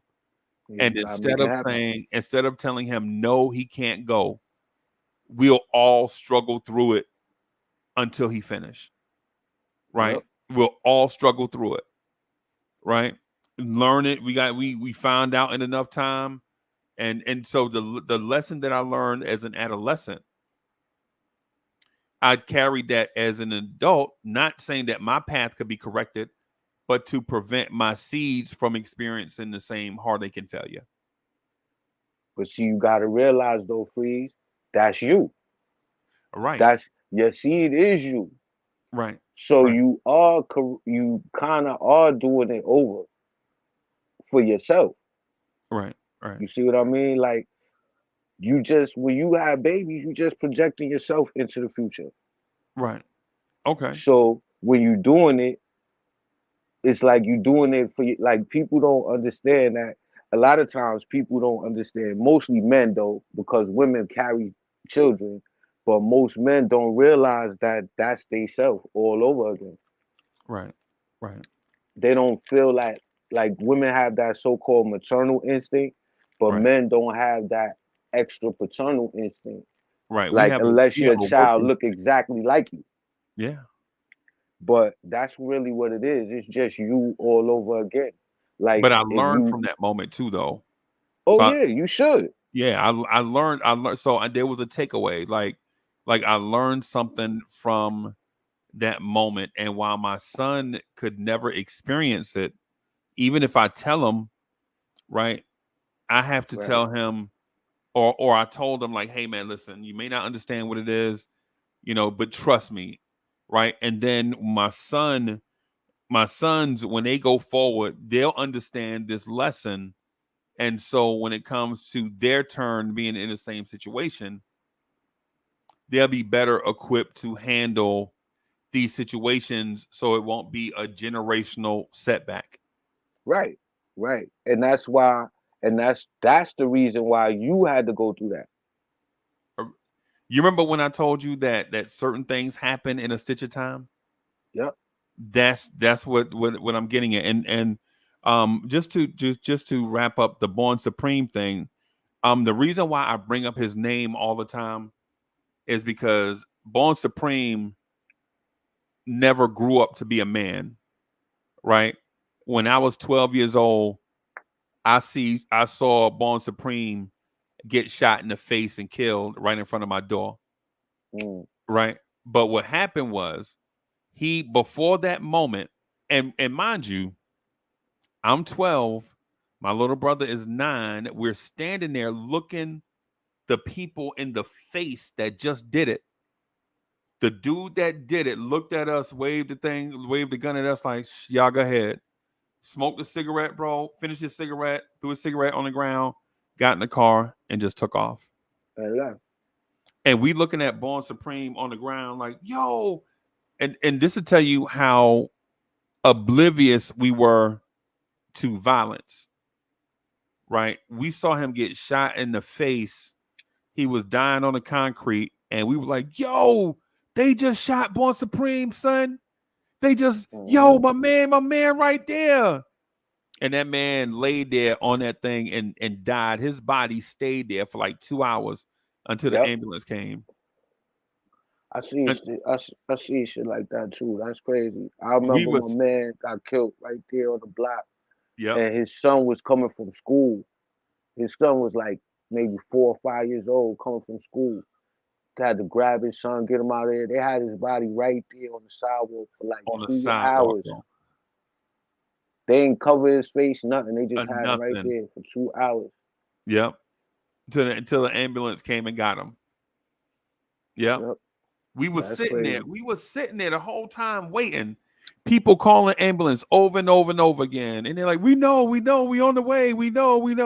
And Yep, then something up the street, somebody double parked. The ambulance had to go they all the way couldn't get around the in, right? block. Yep, Yeah, they yep. had to come all the way around the block and then come. We lived on one-way streets, right? So they had to Mm. come up the one way to get my man right there on. Man, it was crazy. Yeah, I've seen a It, lot of things like situations like that, man. Those are the worst too. and bro, I'm 12 years old, right? I'm 12 years old. My mentor is murdered right in front of me, right?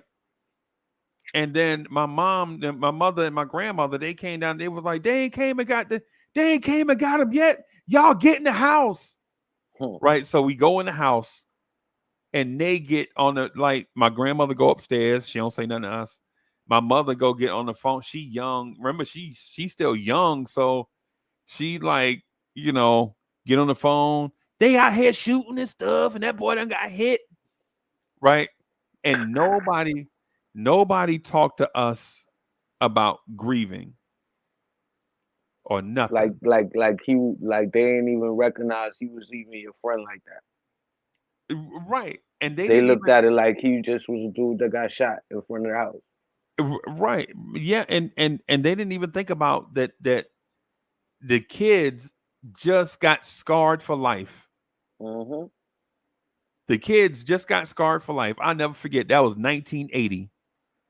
That was But you know night. why they didn't? Because that's what happened a lot at that time. Yeah, because It they was a didn't know regular either. thing, and they ain't Yeah, really know how to deal with it either. right. Yeah, that's the point that I was getting at, The bro. That older was people in that age wasn't really used to that much gun violence like that. yeah, bro. That was late in 1980, bro. I'll never forget that, bro. It was like outside, it was cool during the daytime, but cold at night. Hmm. Like you know how like it wasn't chilly enough to put on a jacket, but maybe if you had like a thick shirt to put on, Yeah, you know what I'm saying? So one of them hoodie and shorts days. yeah, it's like yeah, like it was like a September, like a late September day. Hmm. Like you know how like it, like don't let the hawk sneak up on you kind of days. Yeah. You know what I'm saying? I never forget that, man. And nobody ever talked to me about that. And nobody ever talked to me about that, right? We that's one of them things you see it, and Let for me me, ask you a question though. Did Born Supreme ever talk to you about life, like, or afterlife? say that again. Did he ever speak to you about life or afterlife? No, You know no, how people talk about in the hereafter and stuff like that. He ain't yeah, ever speak to you about that. What nah. was your What was your idea of when you see a person just get shot like that? Like how? What was your view? Like, did you think, well, he might be going to hell because we know he's a stick up kid, or did you think, but he's a mentor to me? So did you think like he's a good guy? Did you think he was a bad guy? Where did you think he was going, or did you just think it was just the end? Um, bro, he was a saint in my eyes, right? Because to me, when I was taught, a saint is just a sinner that did stuff wrong and learned a valuable lesson and tried to do it the right way. Right? To me, that's what a saint is. Like a saint is not somebody that's been perfect their whole life. If somebody come up to you and say they've been perfect their whole life, they're a liar. Right? But to me, a saint has always been a person that may have done stuff, a lot of stuff wrong, and learned the right way and then start doing it right. And that's how I viewed him as an imperfect human being that was caught up in circumstances, right? Because like I remember how I told you how when I was 9, he was 12 years old taking care of both his parents. Hmm. Well, in that short little 3-year stretch, both his parents died. Both of them, right? Yeah. Both of his parents died. One died early on. I think his mom died early on from an overdose, and I think his pops died like of an overdose like 2 years later, right? And because I remember that crystal clear because we used to give him stuff like, "Hey, Born Supreme, man, my mom said, asked me if you Yeah. got something to eat or whatever," and he used to be like, "Yo, she invited me in the house? Hell no, you can't come in here, bro. You She a street dude, bro. You can't never come in my house, bro." But she'll fix you a plate though. The you know what reason I'm I saying? asked you about that though, Freeze, is because like at that age you was, I just wanted to know like what your perception of when you seeing a person get murdered right there in front of your face, like like I could see it had a profound effect. But Right. like at that moment, like did you even think about like in that instance your religion, God, culture, anything like that, or would you it just like your friend you ain't gonna really be able to talk to no more? So it was all of that. It was all of that. But more important, the most important thing, or the more pressing thing of all of that, is the separation anxiety, right? Because I couldn't talk to my pops, because remember how I told you my pops was a Yeah. drunk, bro. My So pops, you ain't I really had bought the nobody whole to damn relate. school. There'll be Hmm. free lunch for, man. Just pay the damn 118. Yo, what the fuck? Yo, yo, you talking all that shit, man? Just can you pay the 118? Right? I'll buy y'all uniform. Man, can you pay the 118? See, I was dealing with that type stuff, right? Because my pops was young too, right? Like if I was 12, that means my pops must have been like 32, right? They was young, like, you know what I'm Right. saying? You Yeah, know, that's how my pops and my mom's was. My mom's was like 16, and yeah, my man. pops was like 19, about to be 20. Yeah, that's what I'm saying. You know, this is, and so with me and Born Supreme, the whole thing was about the separation anxiety, right? Because somebody that had been an integral part of my life, that changed me from being the books dude that wanted to fight and was angry all the time, to like the dude that embraced being the books dude. Right. Because I didn't embrace being books, bro. I didn't embrace that. I thought people were trying to. I used to want to fight them. Hmm. He You know what showed I'm you saying? it was cool. Yeah. But what happened is in that stitch of time, I learned a lot of stuff. Like I learned how to be rock steady. Like I learned stuff like gentlemen don't lie, right? Yeah, A stand on your gentleman, words.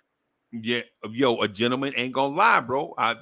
Yo, a gentleman is gonna be rock steady and a straight shooter, right? That's what a Yep. gentleman do, right? Like, say for instance, you invite me out to dinner and you're like, yo, we going to such and such and such. I'm be like, hey, Wise, listen, man, I ain't got no money.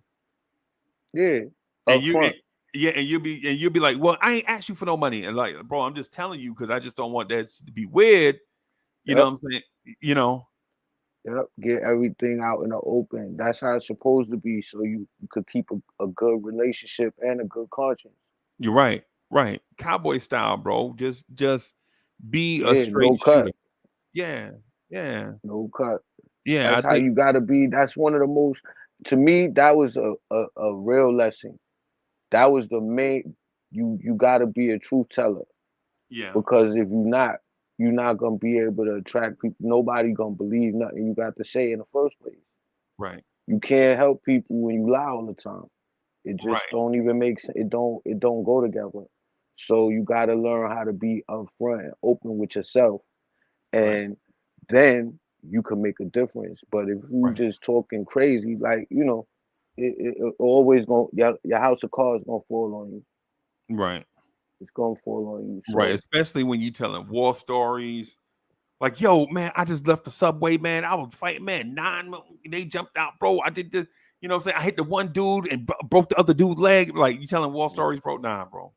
and then you got the young boy that's listening to you. Then when he get in a fight, he try to really do Yeah, he's trying to really do that, bro. And then now something. Yeah, man.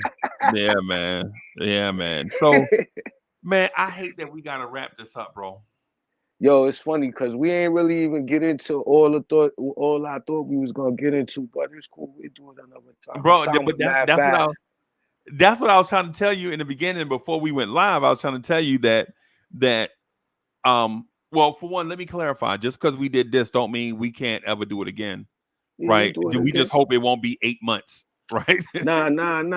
I told you my days off, please. We could do it Right. every week, man, if you want. But we just gotta let me know ahead of time. Saturdays is not a good day. It's not for me. I don't think it is for you. But during Nah, the week, like that's these days, okay. is always a good time.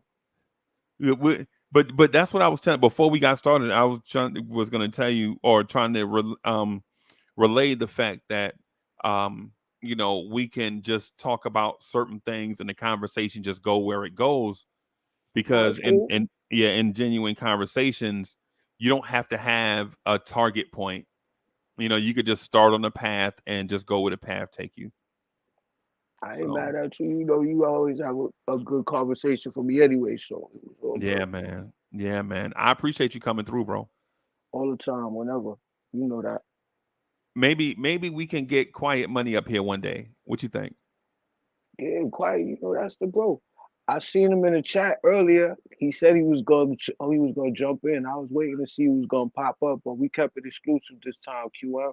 So Yeah. next time, you know what I'm saying? Open invitation as far as I'm concerned. It's up to Freeze though. This his thing. I'm just rolling. Yeah, we just and the reason why we did it, and we did it in a fireside manner, is because sometimes we want to, when you're searching for exclusive thoughts, sometimes exclusive thoughts get caught up in the wash where you have 5 or 6 people, and it's no disrespect to 5 or 6 people. It's just sometimes you really can't get in your bag when it's multiple people. You know what I'm saying? Yes, So sir. for those that are watching and hate that they missed out on the conversation, there'll be other times, and maybe we can do an exclusive with them. But I'm gonna sign off here to keep it under 2 hours. Thank you to everybody that watched. Soulfinger, DSJ, Quiet Money, Andios, Corey Lee, King Boy Ribby. Corey Lee, K Ribby. Yeah, man. Salute to all of y'all. Thank y'all for watching. Peace, everybody. Peace, y'all.